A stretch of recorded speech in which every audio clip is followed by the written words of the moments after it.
Assalamualaikum warahmatullahi wabarakatuh. Alhamdulillah wa nusalli ala Rasulillah. Bismillah nabda wa alaihi natawakkal. Rabbi israh li sadri wa yassir li amri wahlul 'uqdatam min lisani yafqahu qawli. Sahabat dimanapun Anda berada, dimanapun Anda, ada yang sedang nyetir, ada yang bekerja, semoga kita semua diberkahi oleh Allah Subhanahu wa taala.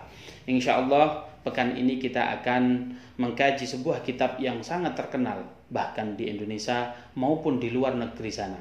Setiap pesantren bahkan lembaga Islam mengkaji kitab ini. Apa nama kitabnya? Yaitu kitab Riyadhus Shalihin.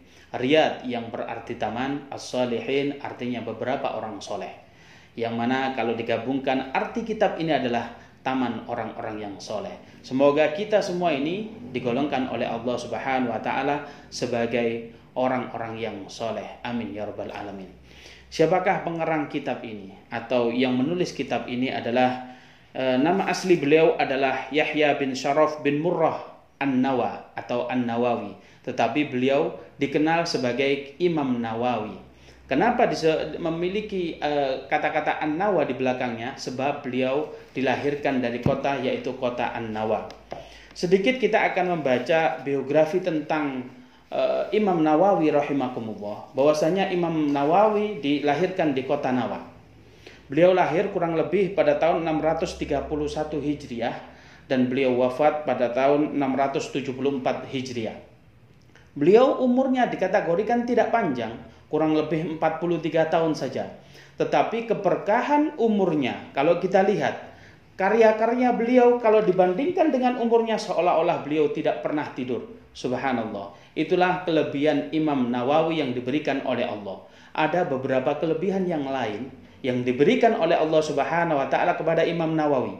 Di antaranya kelebihan beliau itu adalah hobi membaca. Dengan hobi ini tetapi apa? Beliau dikucilkan oleh teman-temannya. Kita tahu bahwasannya sudah sunnatullah. Seorang anak itu dia tumbuh dewasa dengan bermain. Oleh karena itu jangan larang anak kita bermain. Seperti halnya cucu Rasulullah Shallallahu Alaihi Wasallam, yaitu Sayyidina Hasan dan Husain, senantiasa bermain dan tidak pernah dilarang oleh Rasulullah Shallallahu Alaihi Wasallam. Tetapi Imam Nawawi yang kecil ini, tatkala dia hobi membaca, dibuli, dikucilkan oleh teman-temannya.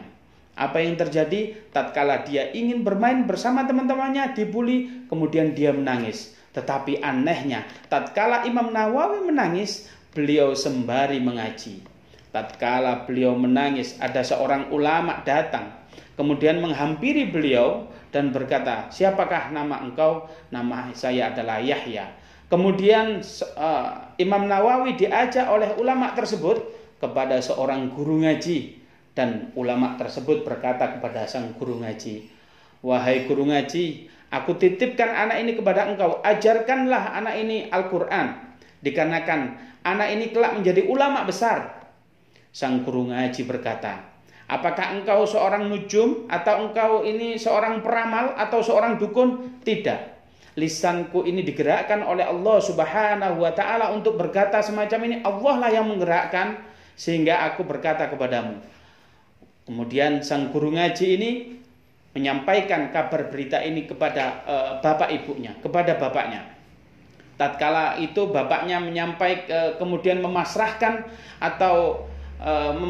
kepada guru ngaji ini agar supaya diajarkan ngaji. Subhanallah. Imam Nawawi mulai belajar ngaji dan alhamdulillah dimudahkan oleh Allah Subhanahu wa taala. Tatkala itu Imam Nawawi hafal, yaitu tatkala umur 6 tahun. Pada prosesnya Imam Nawawi tatkala belajar mengaji, Imam Nawawi kemudian ditemani oleh bapaknya. Bapaknya pada saat itu berdagang. Tetapi Imam Nawawi ditemani senantiasa sambil berdagang. Imam Nawawi diajari berdagang, tapi Imam Nawawi dengan berdagang, beliau tidak sibuk dengan dagangannya, melainkan tatkala sibuknya apapun dengan dagangannya, tetapi Imam Nawawi tetap menghafalkan Al-Quran. Sehingga beliau umur 6 tahun hafal Al-Quran. Kemudian orang tuanya memutuskan, pada saat itu tatkala Imam Nawawi sudah hafal Al-Quran, Imam Nawawi dikirim ke sebuah kota, yaitu kota Damaskus atau kota yang kita kenal dengan kata-kata Damaskus. Beliau disekolahkan di situ. Disinilah mulai Imam Nawawi belajar berbagai ilmu. Diterangkan oleh salah satu murid beliau. Bahkan beliau mengatakan bahwasanya Imam Nawawi suatu ketika, ada suatu hari beliau belajar, dalam sehari beliau belajar 12 ilmu dari 12 guru. Subhanallah. Apabila kita hari ini belajar di sebuah kampus 5 mata pelajaran, kita sudah berat. Padahal itu satu tempat gurunya yang datang. Tetapi pada saat itu Imam Nawawi mendatangi seluruh gurunya. Dan ada kebiasaan yang unik yang dilakukan oleh Imam Nawawi rahimakumullah sebelum belajar. Apa yang dilakukan oleh Imam Nawawi? Yaitu senantiasa beliau bersedekah atas nama gurunya. Beliau bertawasul kepada amal yang soleh. Kita ketahui bersama, kita tawasul dengan amal soleh juga dicontohkan oleh para sahabat yang dulu. Dilakukan hal ini kepada oleh Imam Nawawi. Apa yang dilakukan? Ya Allah, dengan sedekahku ini aku berharap aku tidak melihat apa yang tidak kusukai dari guruku ini. Pelajaran yang penting bagi kita semua. Apabila kita belajar, maka cintai guru kita. Jangan kita lihat sesuatu yang buruk, karena guru kita juga pasti manusia, juga memiliki kesalahan. Dari sini Imam Nawawi senantiasa bersedekah sebelum dia belajar kepada seorang guru. Subhanallah. Karena ilmu adalah nur, ilmu adalah cahaya, dan cahaya itu letaknya di hati. Dan hati ini akan ditularkan kepada siapa? Kepada hati-hati yang lain. Sehingga apabila hati ini saling mencintai, subhanallah, insya Allah ilmu kita akan berkah. Sayyidina Ali karramallahu wajhah, beliau berkata, undur ma qala wala tandur man qala. Lihatlah apa yang ia bicarakan, jangan engkau melihat siapa yang berbicara. Dari sini Imam Ali radhiyallahu anha mengatakan bahwasanya belajar itu tidak pandang bulu.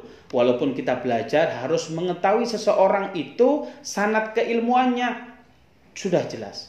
Tetapi apa? Apabila kita memiliki bermasalah dengan guru itu, maka jangan ditinggalkan ilmunya. Semoga kita dimudahkan oleh Allah Subhanahu wa taala dalam mengkaji kitab Riyadhus Shalihin. Tidak cukup sampai situ. Bahkan Imam Nawawi memiliki kelebihan, yaitu diantaranya mampu menghafal selain Al-Quran, beliau menghafal muhadzab miliknya Imam Syafi'i. Subhanallah, beliau hafal semuanya. Bahkan pada umur 21, Imam Nawawi rahimakumullah diperkenankan oleh ulama-ulama yang lain bahwasanya Imam Nawawi berhak memberi fatwa, atau Imam Nawawi dijadikan oleh para ulama untuk menjadi mufti. Kita ketahui bersama bahwasanya menjadi seorang mufti itu tidak gampang. Syaratnya diantaranya dia harus hafal Al-Quran dan beberapa hadis yang sangat banyak. Bukan hanya hafal, tapi mengerti isi kandungan daripada Al-Quran dan hadis tersebut. Subhanallah, berarti Imam Nawawi pada umur 21 sudah kaya akan ilmunya, sehingga beliau menjadi seorang fatwa. Tidak salah kalau kita mengkaji kitab Riyadhus Shalihin yang dikarang atau ditulis oleh Imam Nawawi yang begitu fenomenal, yang begitu takarrubnya kepada Allah Subhanahu wa taala. Insyaallah. Di sini kita temukan ide daripada Imam Nawawi. Di sini kita menemukan apa yang dimaksud, apa yang dikehendaki oleh Imam Nawawi, yaitu terletak di dalam muqaddimahnya. Apa muqaddimahnya? Apabila kita mencermati seluruh kata demi kata, subhanallah, tidak akan selesai karena sungguh indahnya muqaddimah daripada Imam Nawawi. Apa? Beliau prolog yang pertama di sini ditulis dengan kata-kata Bismillahirrahmanirrahim, sesuai sabda Rasulullah sallallahu alaihi wasallam yang terdapat di dalam kitab Al-Jami yang diriwayatkan oleh Ar-Rawi. Apa? Rasul sallallahu alaihi wasallam mengatakan, kullu amrin tibalin la yubda fihi bismillahirrahmanirrahim fahuwa abtar. Setiap perkara, setiap sesuatu apabila kita memulainya tidak dengan bismillah, maka dia akan terputus. Apa maksud terputus ini? Maka terputuslah barokah kita dengan Allah Subhanahu wa taala. Bahwasanya dengan bismillah kita terhindar dari keputusan barokah dari Allah Subhanahu wa taala. Begitu pentingnya barokah. Kita lihat, apabila seseorang kita contohkan bekerja tanpa dia mengucapkan bismillah, kalau dihitung secara finansial dia uangnya mendapatkan banyak. Kalau di akhir bulan Bisa jadi dia memiliki utang karena dia tidak memiliki keberkahan. Tapi orang yang mengucapkan bismillah atas segala sesuatunya, tapi bisa jadi dia mendapatkan keberkahan. Boleh jadi gajinya sedikit, tetapi di akhir bulan dia mampu menolong, bersedekah atau menghutangi orang lain. Inilah pentingnya sebuah barokah. Barokah diberikan oleh Allah Subhanahu wa taala terhadap hambanya bagi siapa yang mengucapkan Bismillahirrahmanirrahim. Dan Imam Nawawi memulai karyanya beliau dengan mengucapkan Bismillahirrahmanirrahim. Yang kedua di sini, setelah beliau menuliskan Bismillahirrahmanirrahim, Imam Nawawi menuliskan kata-kata Alhamdulillahil wahidil qahar, yaitu mengucapkan Alhamdulillah. Alhamdulillah, kita ketahui bersama bahwasanya Alhamdulillah itu bentuk kalimat syukur atau kalimat terima kasih kita kepada Allah Subhanahu wa taala. Setidaknya beliau sebelum kita memulai sesuatu, tapi lisannya sudah bersyukur dengan kalimat alhamdulillah kepada Allah Subhanahu wa taala. Allah menjelaskan kepada kita di dalam Al-Qur'an, wa idza ta'adzana rabbukum la in syakartum la azidannakum wa la in kafartum inna adzabi lasyadid.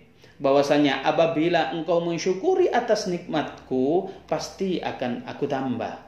Tetapi apabila engkau kufur atas nikmatku, pasti ingat adabku pedih luar biasa. Subhanallah. Ini Allah sendiri yang mengatakan di dalam Al-Quran. Sehingga Imam Nawawi mengatakan di sini dengan awal setelah bismillah beliau mengucapkan Alhamdulillahirabbil alamin sebagai bentuk syukur kita kepada Allah Subhanahu wa taala. Kita ketahui dengan syukur akan bertambah. Semoga kita dengan mengucapkan Alhamdulillah di awal kita kajian ini, semoga akan ditambah oleh Allah Subhanahu wa taala baik keberkahan kita, kehidupan kita, baik ilmu kita, bukan hanya ilmu saja melainkan keberkahan di hati, dan subhanallah semoga kita bisa melaksanakan apa yang kita ketahui.